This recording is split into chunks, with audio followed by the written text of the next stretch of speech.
Everybody talks about big workout fails, but those videos only show things that affect one person at one time. What if my workout fails were affecting thousands every day? I can't wait to explain it all to you today.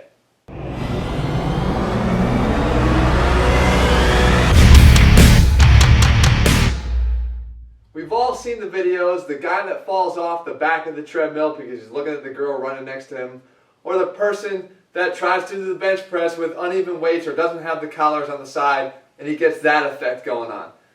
Those are certainly fails, those are big embarrassing moments, but those may not be true fails because, as I said in the open, they're only affecting one guy at one time. I think the biggest fails being made today are the things that we're doing each and every day. You can walk into any gym and you'll see all 10 of these things being done. So what I wanted to do today was show you what I think the 10 biggest things are that are holding you back from getting results in the gym. We'll call them fails, and then most importantly I want to show you how to fix them. So let's go through these rapid fire. We're going to cover every major muscle group. Up first on our 10 biggest workout fails are chin-up reach. Check out me here doing this chin-up and see if you didn't spot this already 100 times today in your local gym. As you can see, the effect here is reaching for the bar with your chin only makes you feel as if you're getting your body higher, but you're certainly not doing any more work in your lats to actually get yourself there. If you think you're doing reps here, guys, don't count them. Getting your chin to the bar is not a pull-up. Getting your sternum to the bar is a pull-up. So as you see, as I corrected it here, stop focusing on your head and your chin as a target, but think instead about getting your sternum up to that bar, and you're going to realize that you're covering a lot more distance and therefore making the lats work that much harder. Number 2 is the traps trap shoulder raise. Now, if you're one of those guys that says every time I work out my shoulders, I never feel it the next day in my delts, there's no soreness, but I do get soreness in my traps. This might be one of the big reasons why. As you can see, when I'm doing this side lateral raise, I have a lot of substitution going on. As a matter of fact, it's the #1 substitution pattern being made. Guys will shift the load from the delts to the traps, and they do this to help the weight up. In order to fix this though, guys, the biggest thing to do is to try to take those traps out of it. The way I like to do it is feel that as if I'm reaching or leaning in the direction that the dumbbell is being raised in. If I lean to the opposite side, against the grain, to the left if I'm raising with my right arm, that makes it much easier for me to pull that right shoulder up, pull that trap up, and make this thing completely target the wrong area. So if you want to avoid the traps trap, you got to start leaning in the right direction. Next up, what I call our tricep extinctions. You want to keep those triceps small, guys? Then do the exercise the way I'm showing you right here. The big problem here, again, something you'll see each and every day, is that the angle of the arm is too vertical. There's no stretch on the triceps, number 1, to get a more powerful contraction, and number 2, there's no tension on the triceps at the end of the movement. So if you want to fix it, all it takes is a slight adjustment of your arm positioning. Get those upper arms. I'm not talking about anything from your forearm down. I'm talking about upper arms, the bicep area. Get them angled backwards at least 45 degrees. As you'll see when I reach the end of this exercise rep, I've got peak contraction on the triceps. Okay, I still got tension there. That is what's going to build the triceps, not taking half of the rep off by having no tension at all at the top of the rep, as I showed you in the beginning. Walk by the guys at your gym doing the bench press, and the only place you'll see a bigger arch might be at the McDonald's across the street. I like to call that, when guys are really arching during the bench press, the bullsh press, because that's all it is, BS. One of the biggest pet peeves I have, guys, is when people do the bench press like I'm showing you here, they think that it makes them push a lot more weight and they're proud of that and they can go around and brag about how much they bench. The problem is, guys, all they're doing is artificially creating, first of all, tremendous stress on the lower spine, and secondly, artificially creating a shorter distance that the bar has to travel to touch their chest. So instead of trying to make the bar travel a lower or lesser distance, why don't you try doing the exercise the right way? And that is, guys, as I show you here, forget about lowering the bar all the way to your chest. I've already talked about, as a physical therapist, the risk reward to go those extra couple inches for whatever you think that extra stretch is are not beneficial enough to make it worth your while. So I say take it down to 90 degrees, be fully in control of the rep on the way down and on the way up, power that bar back up to the top. You will get great results. You won't have to arch, and your back will love you for it. Number 5, the seesaw curl. Now you guys have commented on my bicep development, and I can tell you that the barbell curl has been one of the staples of my workouts. That being said, there's a right way to do it and a wrong way to do it. You know that I say that on this exercise in particular, getting a little bit of momentum to allow you to use a little bit heavier weight and concentrate on a slow eccentric is one of the best ways to get your biceps to respond. But it's how far you take that cheat that makes all the difference. As you can see here in these reps, I'm taking that cheat too far. And I can tell you what's too far. It's when your upper back goes past vertical. Right? You can see on each one of these reps, as I get it to the top, I keep the cheat going well past vertical. That we don't want to do. Again, we want to be able to move heavier weights and have a slower eccentric on the way down, but we don't want to put our lower back in jeopardy by doing that. So if you have to, you can do what I show you here, which is a wall curl. Utilizing the wall behind me, I'm able to limit that back extension to remain at vertical and still get that slight cheat in the beginning of the rep to generate the momentum and to use those heavier weights necessary. So next time you want to look like a seesaw, don't. Use my alternative that I just showed you. Let's move on to the abs, and this is one that you see every single time you go near people in the gym that are doing any hanging ab raise variation. It gets even worse when they're using the Roman chair. As I show you here, this is a hanging leg raise. Okay? I am raising my legs. I'm not doing all that much work for my abs, but I'm doing a great job raising my legs. Guys, if you want to get your abs to work, you have to do what their function is, and one of them is to flex the spine. So if you want to actually get this exercise to work for you, or any variation of a hanging exercise, you got to make sure that you're using your pelvis and not your legs. Simply raising your legs doesn't do anything to flex your spine. So as I show you this alternative here, look at the difference. If you stop focusing on moving your legs up and down and start focusing on getting that pelvis or your butt or your tailbone, whatever that focal point is going to be for you, to actually raise up, gain some elevation from the start of the rep to the top of the rep and actually move up and under, then you're going to start working your abs, and then you will start to see the results that you thought you were working that hard for all along. Sticking with the abs, the next one that absolutely drives me crazy, cervical crunches. See if you can recognize this guy from your gym. Right? This is usually the guy that does the road to nowhere treadmill and then the spot reducing crunch workout. Right? He's the guy, that's all he does. He's usually the overweight guy, really sweaty, and these are the types of crunches that he does. The problem here, once again, is he thinks that he's working his abs because he's getting himself further, at least his eyeballs are getting closer to his thighs.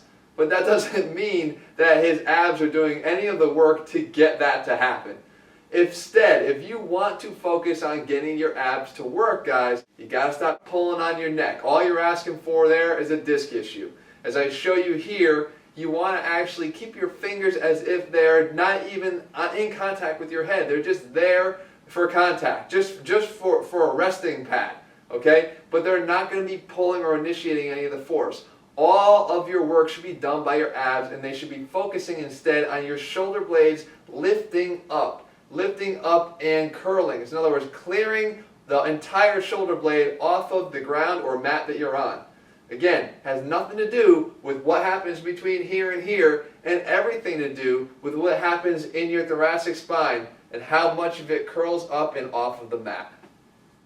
Next up, number 8, and another one that eats away at me as a physical therapist, something I call the RIP DLs, right? My play on words for our Romanian deadlift done wrong. As you can see, guys, when I show you this version of the Romanian deadlift, you tell me if it looks like you.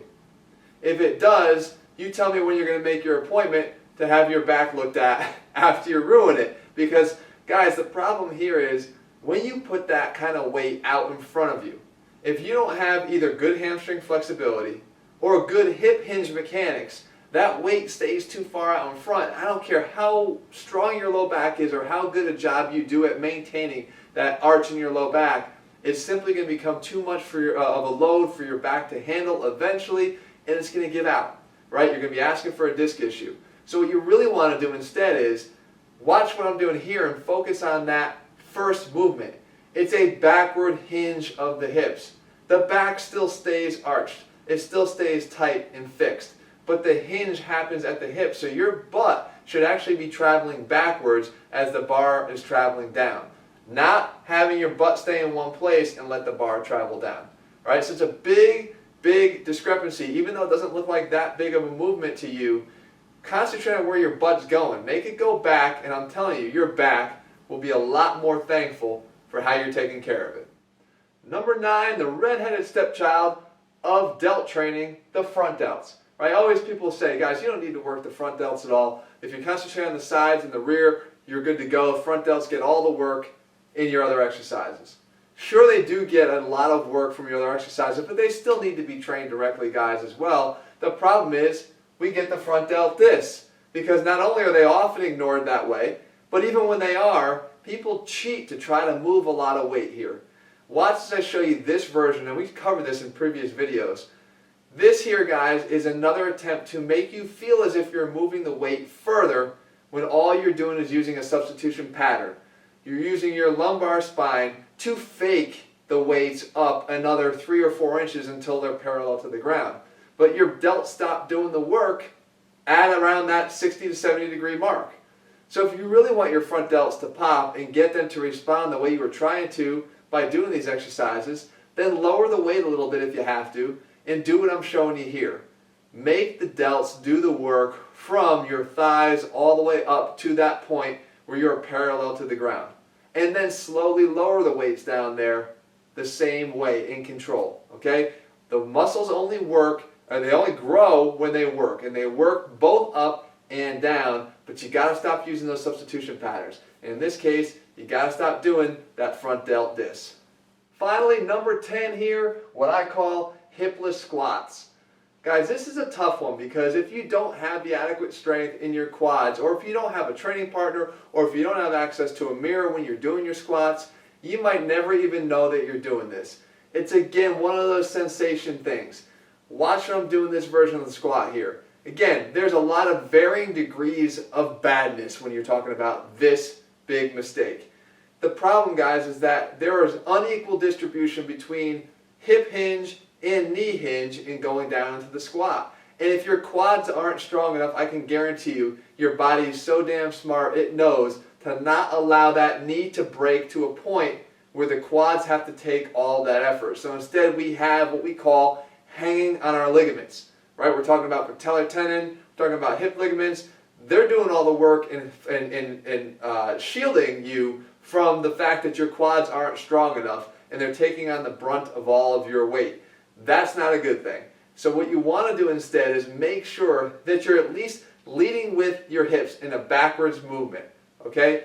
One of the easiest ways to do this, people say, is act as if you're sitting on something. So why don't you take a bench, and instead of putting it between your legs, because that can actually cause you to have some movement and mechanics that are unnatural to you, especially if you're just starting out, put it behind your butt, just so far enough back so that when you go down, you want to reach for it with your butt and just make contact. Don't sit down there, but just make contact and come back up out of it.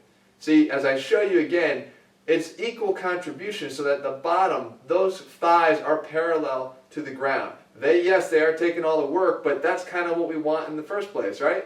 And also, I can tell you when you get that extra hip hinge, you're going to activate the glutes more as well. More of a stretch on the glutes in the bottom position, a stronger, more powerful squat coming up and out of it. So this hipless squat is going to leave you with bad knees, kneeless legs. So make sure you fix it early on in your training, or if not, fix it now, regardless of how far you are in your training. So there you have it, the top 10 biggest workout fails. And yes, I said biggest because these are the kind of fails that are affecting everybody across the world in gyms each and every day. Not just the guy falling off the back of the treadmill. He's the only one that has to deal with that embarrassment, but these are the types of things, guys, that hold you back from the results that I think you should be getting. And because of that, I always say, you got to start training like an athlete, guys. You got to start caring about each and every move that you do if you want to start seeing those next level results.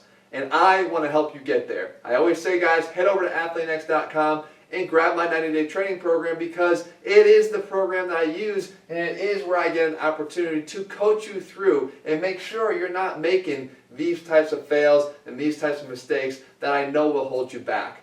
So if you haven't already, guys, then head over there and join Team Athlete. Grab the 90-day training program and start seeing what it's like to train like an athlete, to start getting fail-free, consistent results. If you guys found this video helpful, make sure you leave your comments below. In the meantime, I know you probably nodded your head at least 7 or 8 times. Hopefully it's because you've seen other people doing it and not because you've been doing them. But look, we all make mistakes, and the most important thing is that we learn from them. Alright guys, leave your comments below, and I'll be back here in just a few days with another video.